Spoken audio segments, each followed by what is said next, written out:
ছাত্রদের কাছে কিন্তু 4-5 ঘন্টা থাকে, আর বাকিটা সময় কিন্তু মা বাবার কাছে থাকে। মা বাবারা আমরা যদি ওইটাই যদি মূল্যায়ন করি, মূল্যায়ন পরীক্ষা বটে, কিন্তু ওই টাইমটাই যদি আমরা আসলে মূল্যায়ন করি, আমি একজন অভিভাবক, আমি কিন্তু করি না এই মূল্যায়নটা।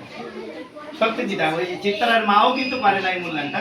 যদি আমরা যদি কন্টিনিউ এটা ওই স্কুলে কি পড়ালেন পারেরা, সেটা যদি সুন্দর প্রতিটা পরীক্ষা সাবজেক্টকে ভালো করার, এটা হচ্ছে বড় বিষয়। এটা সবাই আমরা সুন্দরভাবে দৃষ্টি রাখবো।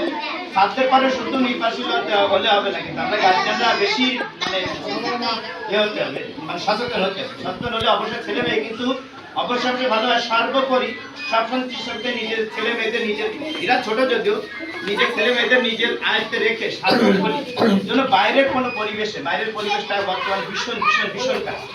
আমাদের মানে ছোট বাচ্চা কাচ্চা আমাদের, এদের বড় ভাই আছে কিংবা বড় বোন আছে, এই বাইরের কোনো আড্ডার সাথে দেওয়াই যাবে না আমাদের বর্তমানে পরিস্থিতি। মানে আমি আর এই গরমে আসলে বেশি কিছু বলবো না, বলে আসলে সবারই কষ্ট দেওয়া হচ্ছে। ঠিক আছে, আমি আমার এই বক্তব্য শেষ করছি।